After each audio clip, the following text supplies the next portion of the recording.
Next क्या है आपका, बाइनोमियल डिस्ट्रीब्यूशन के टाइप 2 के क्वेश्चंस हैं ये एग्जांपल्स हैं। ये क्या कह रहा है, find the expectation, variance, standard deviation, coefficient of skewness and coefficient of kurtosis if this types of a fair coin is tossed.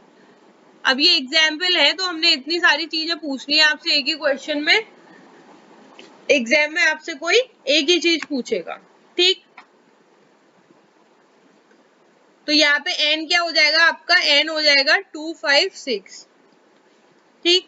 और प्रोबेबिलिटी ये क्या हो जाएगी आपकी, फेयर कॉइन है तो प्रोबेबिलिटी हेड आने की क्या हो जाएगी 1/2, और Q क्या हो जाएगी हेड के ना आने की, ये भी क्या हो जाएगी, ये हो जाएगी 1/2, ठीक। तो P और ये आ गए, इसको Q डायरेक्ट लिख सकते हैं, इसको P डायरेक्ट लिख सकते हैं, ठीक।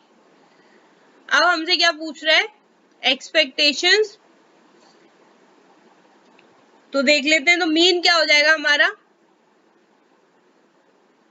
मीन हो गया म्यू, म्यू क्या हो गया NP, यानी कि 256 इंटू 1/2 यानी कि 128, ठीक। वेरिएंस क्या हो जाएगा, वेरिएंस होता है सिग्मा स्क्वायर यानी कि NPQ। ये सारे फॉर्मूलेज आपको टेबल में पहले बता दिए हैं, ठीक। तो ये हो गया, अब क्या हो जाएगा 256 इंटू 1/2 इंटू 1/2 यानी कि 64। नेक्स्ट क्या कह रहा है, स्टैंडर्ड डेविएशन SD यानी कि सिग्मा यानी कि अंडर रूट में NPQ यानी कि ये क्या हो गया 64 का अंडर रूट यानी कि 8, ठीक। अब coefficient of skewness, coefficient of skewness इसको हम कैसे रिप्रेजेंट करते थे, बीटा 1 से। तो ये क्या था Q minus P upon under root में NPQ, ठीक।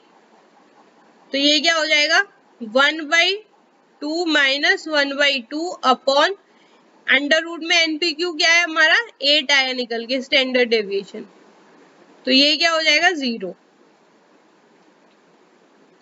ये सब कुछ आपको टेबल में दिया हुआ है तो वहां से आप रिवाइज कर लें, फॉर्मूलेज याद कर लें। नेक्स्ट क्या पूछ रहा है, कर्टसिस ऑफ कोफिशिएंट ऑफ कर्टसिस, ये किससे रिप्रेजेंट करते हैं, बीटा 2 से।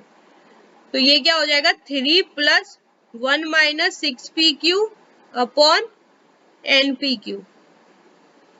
इसको आप सॉल्व करेंगे तो ये क्या आ जाएगा 3 plus 1 minus 6 into 1/2 into 1/2 upon में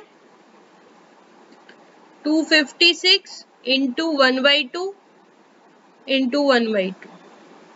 इसको जब आप सॉल्व करेंगे तो ये क्या आ जाएगा आपका 2.99, इक्विवेलेंट हो जाएगा आपका 3 की, ठीक।